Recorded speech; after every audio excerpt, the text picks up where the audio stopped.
మొయినుద్దీన్ గారు ఆ గోవిందరావు గారి కుమారుడు గురించి మాట్లాడు సార్. నేను మాడకపోతే సార్ నేను పరిస్థితి అనుకుంటాను ఈ డిబేట్ నుంచి.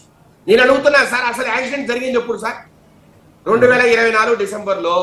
ఈ రోజు ఎంత సార్? ఇది ఆగస్టు 2026. ఇన్ని రోజులేమి సార్?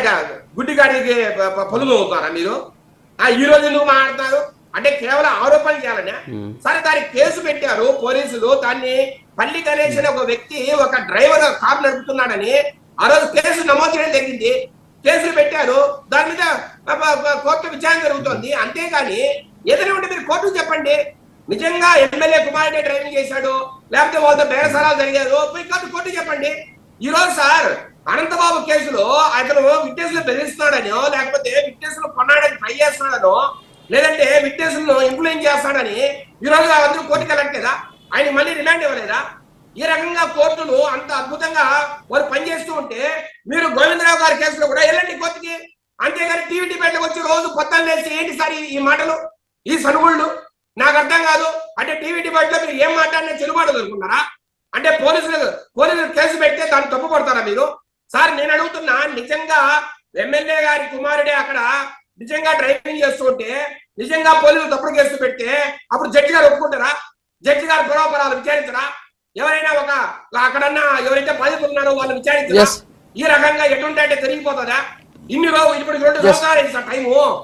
ఇప్పుడు నుంచి మీరు మాట్లాడేది ఎట్లా ఉందంటే సార్, డిఎస్సి జరిగి 1 సంవత్సరం అయితే విజయశేఖర్ రెడ్డి గారు అది ఓకే సార్. విజయశేఖర్ రెడ్డి గారు ఇది ఓకే.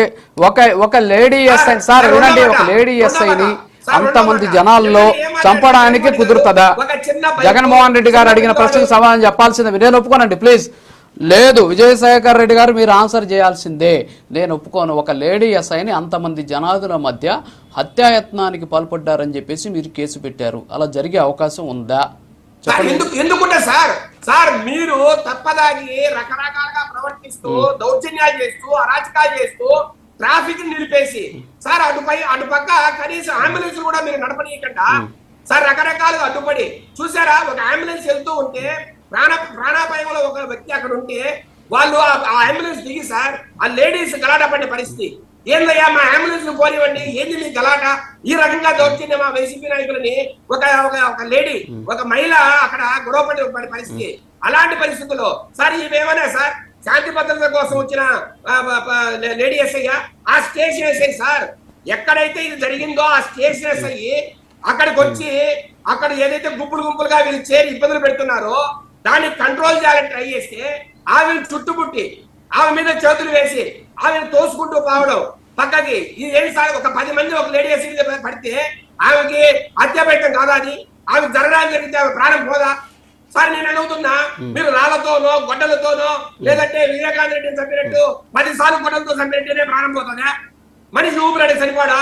10 మంది చుట్టూరు చేతులు వేసి ఆమె ఇబ్బంది పెడితే ఆమె ప్రాణానికి రక్షణ ఉంటుందా? ఈ రకంగా మాట్లాడితే ఏం మాట్లాడతాం సార్? సార్ మనిషి ప్రాణాన్ని చిన్న దిల్లుతో కూడా చంపేయచ్చు. పెద్ద గొడ్డలే అవసరంలే. మీరు మా అన్నట్టు పులివెందుల్లో కత్తులు కట్టాలి పెట్టుకోవాల్సిన అవసరం లే. లేదా విరూపోక్స్ లాగా మారణాదాయంతో ఊర్ల మీద దాడి చేయాల్సిన అవసరం లే. చిన్న విషయాలు కూడా ప్రాణాలు పోతాయి సార్. అది కోర్టు డిసైడ్ చేస్తుంది సార్. ఇప్పుడు జడ్జి గారు ఆమె విషయంలో చింతాడు రవికుమార్ అరెస్ట్ చేసి జైలుకు పంపారు అంటే దాని అర్థం ఏంటి సార్? దాంట్లో పూర్వపరాలు జడ్జి చూడలేదా? దాన్ని విచారించలేదా? అక్కడ ప్రైమే ఫేసి ఎవిడెన్స్ ఆయన మాట్లాడలేదా? అవన్నీ చూసే కదా సార్ జడ్జిలు జైలుకు పంపుతారు.